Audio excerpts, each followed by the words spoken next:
Bismillahirrahmanirrahim. Assalamualaikum warahmatullahi wabarakatuh. Alhamdulillah, wassalatu wassalamu ala rasulillah, wala hawla wala quwwata illa billah. Allahumma salli wa sallim wa barik ala sayyidina Muhammad wa ala alihi wa ashabihi wa mawala, amma ba'du.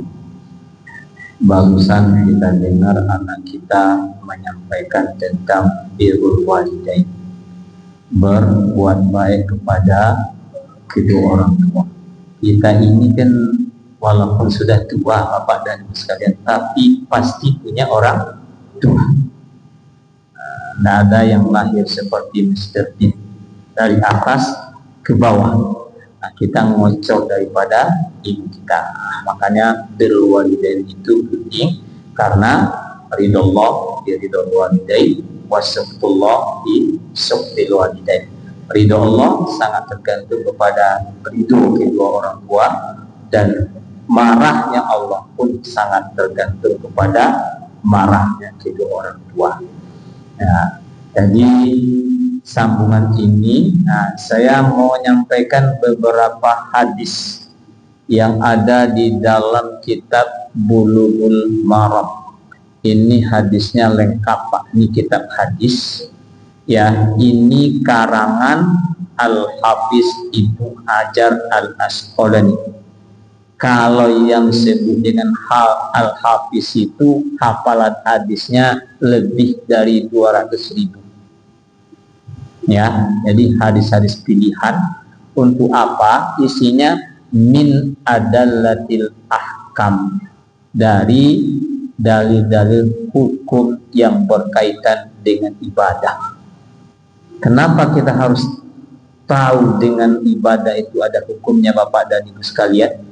Karena selama ini yang kita lakukan kan, yang penting kita sholat, nggak mau tahu tentang dalil-dalil yang berkaitan itu.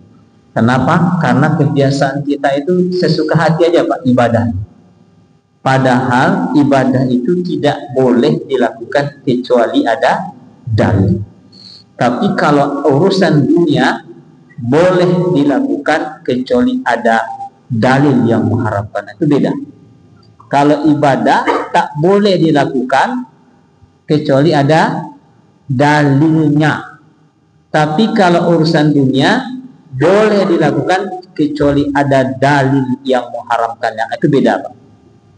Ya. Jadi ini mungkin saya potong-potong aja hadisnya. Ya, hadisnya tentang azan sedikit saya sampaikan. Karena azan ini dengan iqamah itu kadang-kadang karena kebiasaan aja, Pak. Karena kebiasaan aja kita lakukan, bukan karena ada ketentuannya seperti apa. Nah, saya sebutkan hadisnya ya. Mana? Hadisnya ini hadis dari Abu Hurairah. Kalau sini nomor hadisnya 18. An Abi Hurairah radhiyallahu anhu qala Rasulullah sallallahu alaihi wasallam. Nah, An Abi Hurairah sampai kepada Rasul itu namanya itu adalah sanad. Sanad itu adalah orang yang dilewati oleh hadis, itu namanya sanad. Matannya itu adalah bunyi hadisnya. Nah, kadang-kadang matan ini beda-beda, Pak, redaksinya, tapi maksudnya sama. Tergantung siapa yang mengeluarkan hadis itu. Yang mengeluarkan hadis itu namanya rawi. Nah, jadi bunyi hadisnya gini. Al-muazzinu amliku bil azan. Muazzin itu adalah pemilik azan. Wal imam amliku bil iqamah. Sedangkan imam itu adalah pemilik iqamah. Nah, apa maksudnya? Nih hadis ini rawahu Ibnu Adi. wa Baihaqi. Ya. Apa maksudnya? Al-muazzin amliku bil azan. Muazzin itu adalah pemilik azan, yang menguasai azan, itu muazzin. Nah, kapan dia harus kumandangkan? Pada saat waktunya sudah masuk, waktu sholat sudah masuk, itu haknya muazzin. Ya, maka dia azan. Nah, kalau di tempat-tempat tertentu kan muazzin itu jelas, Pak. Tapi di tempat-tempat yang lain muazzin itu sembarang saja. Ya. Nah, yang kedua,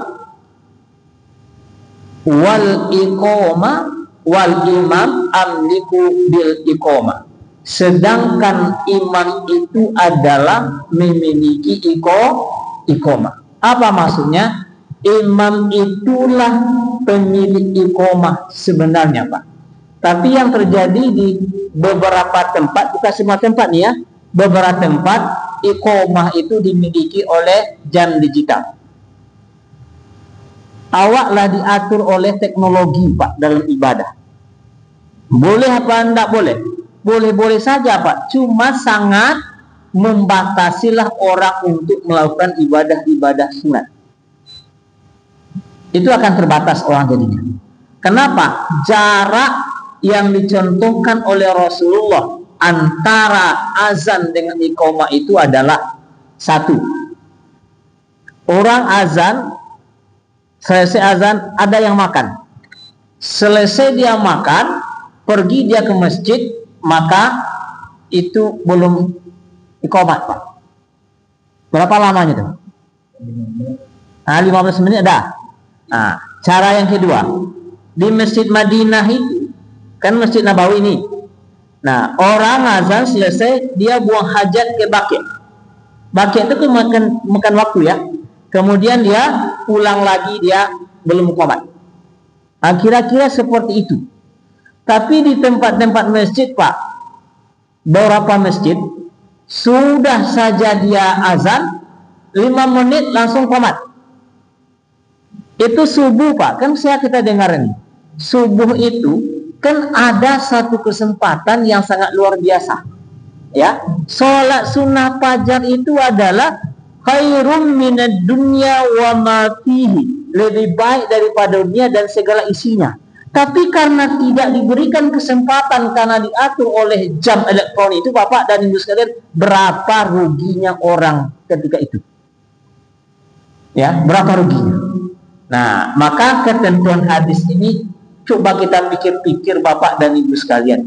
Kenapa? Karena haknya untuk qomat itu adalah kalau imam sudah memberikan izin. Itu harusnya, Pak. Ya, karena beberapa tempat udah qomat Pak, nada imam. Nada imam nih. Ya udah qomat dia. Maju. Suruh maju, Bapak dan Ibu. Memang ini main-main lah gitu. Ini main-main ibadah nih. Maju. Ikut kali pun bisa sholat atau tidak gitu kan. Karena untung aja dia sholatnya sholat sir. Kan itu yang terjadi, Bapak dan Ibu sekalian. Ini tidak jauh-jauh. Tempat saya tuh, Bapak, pernah berapa kali. Ya. Nah, qomat dia. Ini jamaahnya ada. Tapi tidak ada yang mau maju. Gimana caranya coba? Kenapa? Karena kita diatur oleh ini. Bukan diatur oleh ketentuan fikih yang ada. Fikih yang ada jelas. Qomat itu sudah menjadi haknya imam. Imam datang, Pak, qomatlah. Berarti kalau walaupun dia tidak langsung memberikan karas, tapi kalau sudah berdiri dia di depan, berarti ada sudah perintah qomat. Bapak dan Ibu sekalian, ini beberapa tempat diberlakukan, Pak. Kalau Bapak tak percaya, tengok di Abu Darda itu dalam peraturannya. Itu jamaahnya, Bapak dan Ibu sekalian, entah berapa banyaknya. Tapi orang, kita pergi, Pak ya. Nah, ini sama Pak Sahrul. Orang tidak akan qomat kalau imamnya datang. Datang imamnya, Bapak dan Ibu sekalian. Datang imamnya. Orang langsung berdiri, kemudian qomat, langsung sholat. Yang lain itu apa? Zikir, baca Al-Quran, segala macam, itu sholat isya sebetulnya. Itulah ketentuannya seperti itu. Inilah yang dimaksud dengan al muazzin amliku bil azan wal imam amliku bil iqamah. Sekarang koma itu dimiliki oleh jam digital. Itu sekarang kan dimiliki oleh jam digital. Bukan ketentuan agama lagi yang dipakai, ditentukan oleh elektronik. Ya. Ya, ada juga Pak ya. Tapi masalahnya ada imamku gini. Saya mau sampaikan ini. Imam itu ada dua Pak. Yang pertama namanya imam ratib, itu nggak bisa digantikan Pak. Kecuali ketika dia mengizinkan. Itu syaratnya itu ya. Haram hukumnya bagi seorang imam ketika imam ratib itu tidak memberikan izin. Itu haram tuh Pak. Merebut kekuasaan orang itu dengan cara yang tidak wajar, itu haram hukumnya. Makanya ada imam ratib. Nah, tetapi pada waktu-waktu tertentu, ketika imam ratib tidak termasuk tugasnya, disitulah kadang-kadang muncul masalah baru Bapak dan Ibu sekalian. Ya, masalah barunya kenapa? Seperti tadi dia. Ya, ada dorongan-dorongan. Maka imam itu harusnya ditunjuk baik waktu yang hadir maghrib, isya dan asar maupun yang tidak Pak. Itu harus ada ketentuan imamnya sehingga apa? Ini jamaahnya jelas. Imamnya satu ini tidak datang, mungkin dia beritahu kepada imam berikutnya ini yang jadi imam. Itulah ketentuannya imamnya seperti itu. Makanya di beberapa masjid imamnya bukan satu. Itu menghindarkan yang tadi. Tapi ketika tidak terjadi seperti itu, maka semua orang lah maju Pak, maju Pak, maju Pak, maju Pak. Itu yang terjadi. Kan tidak perlu harus ada ujrahnya Pak. Yang penting ada kebersenambungan daripada imam itu sehingga tak lepas. Nah, begitu ketentuannya Bapak dan Ibu sekalian, sudah ditunjuknya itu, maka yang jamak itu adalah sami'na wa atha'. Jangan pula diatur imam itu Pak. Itu kadang-kadang kita susahnya di situ. Imam pula diatur. Imam itu yang mengatur, bukan imam yang diatur. Ada nggak kita ngatur imam Pak? Ada. Kamu harus baca ini, kamu harus baca ini. Itu ngatur imam Bapak. Dia aja jadi imam. Ya, jangan diatur imam. Kalau diberikan kepercayaan, jangan diatur imam. Hak prioritas imam apa? Tanggung jawabnya luar biasa Pak. Tapi kalau kita atur pula imam itu, coba, di mana dia hak prioritasnya? Maka imam itu ditunjuk itu apa? Untuk diikuti. Tapi kalau kita protes pula imam itu Bapak dan Ibu sekalian, lalu gimana caranya? Nah, gimana caranya? Protesnya. Kamu kebaca itu tadi, ini. Imam itu ditunjuk kenapa? Aqra'uhum, dipilih karena bacaannya. Yang kedua alamuhum, walaupun Bapak dan Ibu sekalian ada imam yang nggak kurang bacanya, kita di belakangnya yang apa karena di imam ratib harus ngikut Pak, harus ngikut. Mau tidak mau harus ngikut. Kenapa? Karena tidak sepakat dia sudah jadi imam. Kalau tidak apa, kita tidak dapat apa-apa dalam sholat ini. Apalagi mendongkol hati kita di dalam kan, itu tidak boleh. Makanya Bapak dan Ibu sekalian, berimam-imam itu semuanya ikuti. Makanya ketentuannya jelas, aqra'uhum, yang paling baik bacaannya. Bukan baik suaranya, bacaannya. Bacaannya apa? Makhrajul hurufnya jelas, maknya jelas, hukum-hukum bacaannya jelas. Kan itu Bapak dan Ibu sekalian. Walaupun belum tentu suaranya bagus, tapi ininya yang jelas gitu. Nah, itu. Kemudian apa lagi? A'lamuhum, yang lebih tahu dengan cara sholat. Apalagi yang berikutnya? Yang lebih tua. Kemudian apa lagi? Yang duluan hijrah. Kalau yang lain kan artinya yang duluan menetap di sini. Ya, begitulah ukuran imam itu. Tapi ketika dia sudah kita tunjuk Bapak dan Ibu sekalian, maka kita apa? Sami'na wa ata'na. Kalau ada hal-hal yang perlu diskusikan, diskusikanlah dengan elok-elok, Pak, dengan baik-baik, dengan kebenaran. Bukan caranya salah. Mana ada orang itu? Nah begitu tuh. Orang tuh punya pertimbangan masing-masing, Pak. Punya dalil, punya alasan-alasan. Nggak bisa kita mengatakan pun langsung salah. Itu tak boleh dalam hukum fikih itu. Kalau mau tidak sepaham dengan kita, diskusilah dengan cara yang bijak.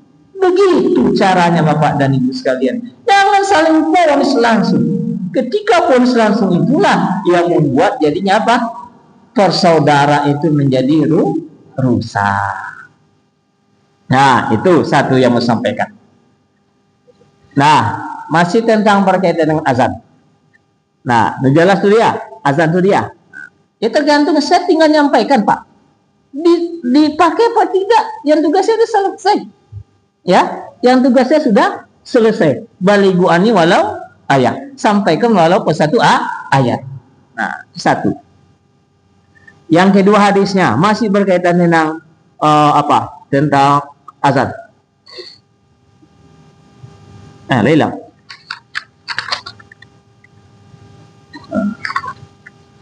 Mana tadi? Oh, ini dia. Ya. Dari Anas nih. An Anas radhiyallahu anhu qala Rasulullah sallallahu alaihi wasallam la yuraddu du'a'u bainal azani wal iqamah.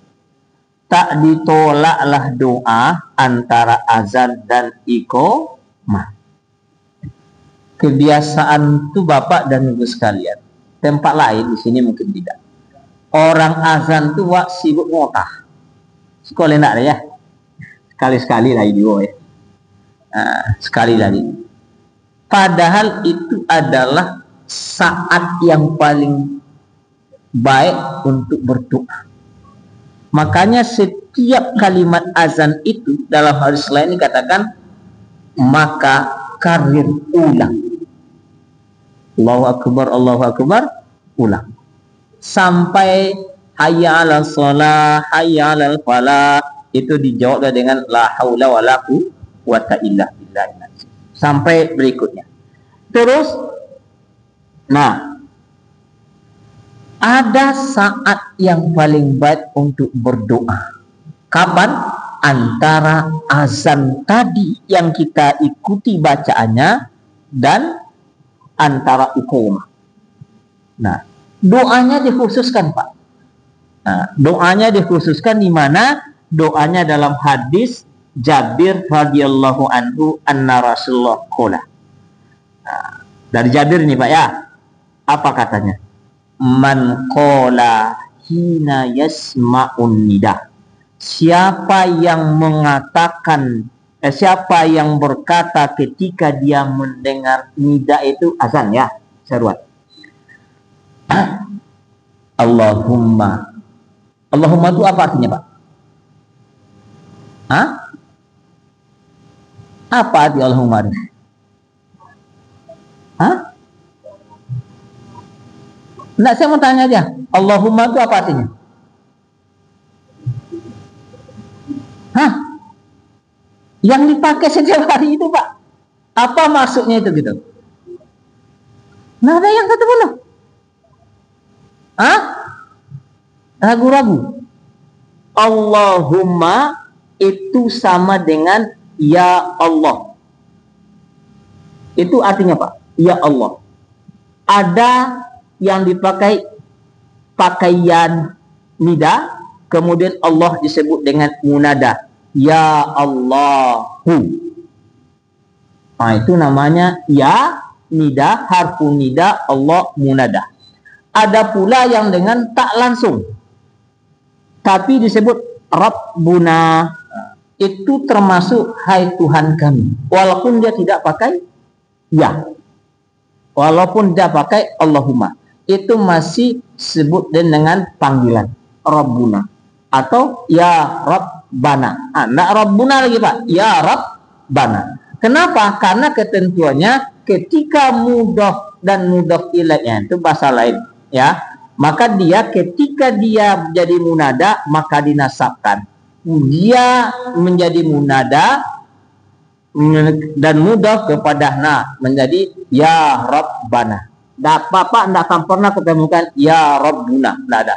Ya Rabbana. Kalau tak pakai ya, nanya ya Rabbu, ya Rabbi, boleh.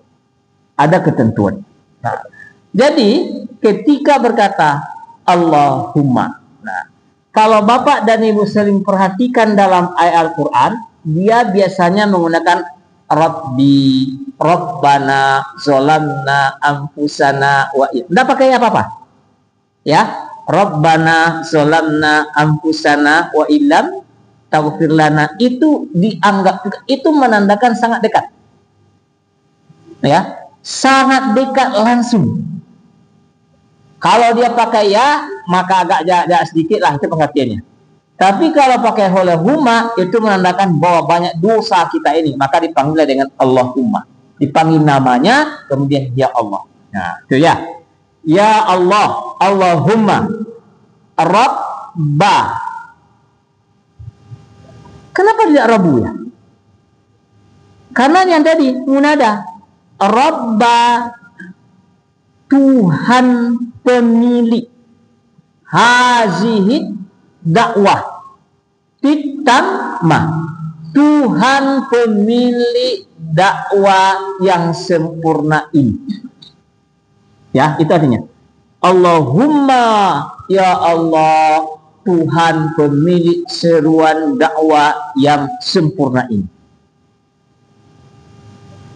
Wa salatil qaimah, dan pemilik salat yang akan didirikan. Ya, pemilik seruan dan pemilik salat yang didirikan. Makanya ketika kita mulai sholat itu dibaca inna sholati wa nusuki wa mahyaya wa mamati lillahi rabbil alamin. Sesungguhnya sholatku, ibadahku, wa nusuki wa mahyaya, hidupku dan matiku hanya untuk Tuhan sekalian alam. Nah, udah dua tuh yang kita minta. Yang kita akui, Pak. Ini pengakuan baru nih. Pemilik seruan yang sempurna, ternyata azan itu adalah seruan yang paling hebat, Pak, yang paling sempurna. Azan itu kenapa? Karena kita dipanggilnya untuk mendapatkan kemenangan. Ya, ya enggak? Hayya 'alas shalah. Dapat apa, Pak? Mencari kemenangan.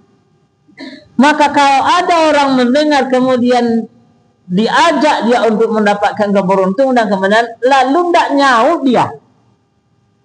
Apa masalahnya ketika dia tidak nyaut, Pak? Karena tak tahu. Kalau dia tahu, pasti dia akan nyaut. Hayya 'alas shalah, bersolat. Hayya 'alal falah, mari mendapatkan kemenangan. Kalau diajak untuk mendapat kemenangan, yang nyeru itu adalah Allah Subhanahu wa taala. Makanya tak heran, Pak, kalau ada dulu sahabat-sahabat Nabi itu yang namanya Abdullah bin Ummi Maktum itu begini. Ya Rasulullah, saya ini buta. Walam yajid qa'idan lizihabi ilal masjid. Saya tak ada yang menolong saya, tidak ada yang pemandu saya untuk datang ke masjid. Ada tidak keringanan untuk saya untuk tidak datang ke masjid? Nah, gitulah kira-kira pertanyaan. Nabi diam. Diam Nabi itu adalah menunggu petunjuk. Diam.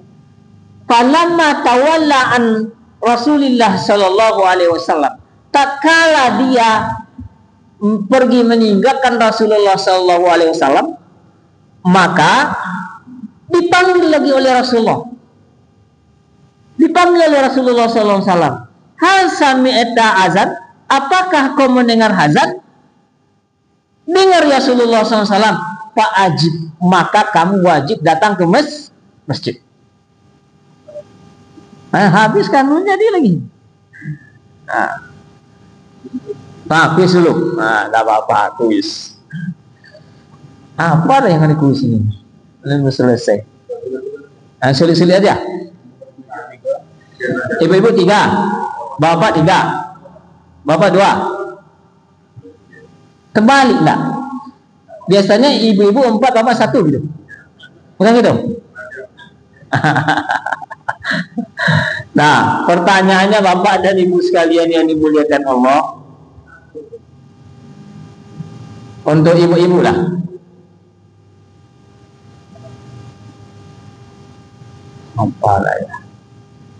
Jadi ukuran jarak antara qomat dan sholat tadi menurut yang pernah terjadi di zaman Rasulullah seperti apa? Satu aja contohnya. Ada yang tahu? Jarak antara azan dan iqamah yang dicontohkan tadi berapa? Apa, Bu? Hah?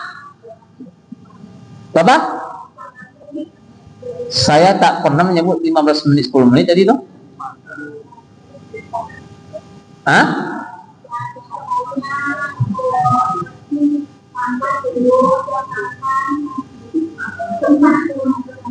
Jangan-jangan pergi makan ke Tabuana dulu, makan balik sih balik. Ya, makan dia kan ya, makan langsung mesin. Ya, gitu Bu. Ya, 1. Jangan-jangan sampai dia ke Tabuana dulu kan mau motor-motor sebenarnya mesti ke Anda. Mau tambah dulu sih. Dipahami Bu. Ya, yang pertanyaan yang kedua. Azan itu milik siapa? Bagi aja lah Pak. Milik siapa? Muazin. Ibu di belakang sana. Nah, ya.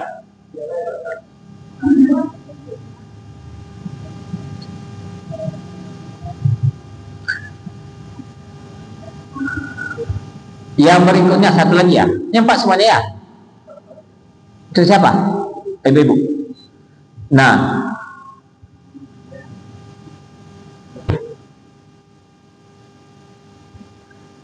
ada satu saat doa itu tidak akan ditolak. Berkaitan dengan azan, kapan waktunya? Berarti bukannya dari berdoa, ya doa. Ya itu Pak. Ya.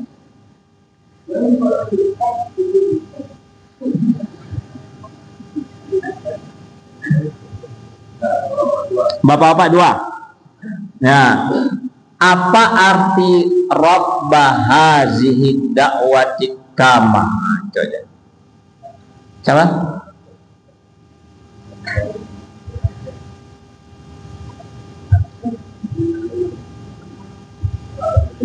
Apa? Itu bapak-bapak sulit. Rabba hazihi da'wati kama.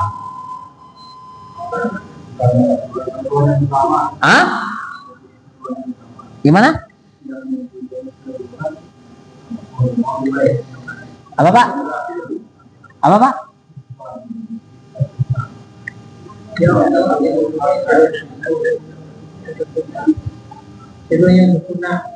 Coba apa?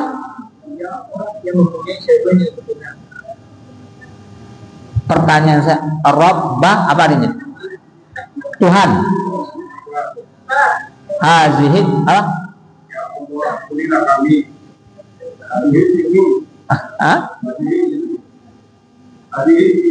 Hari ini?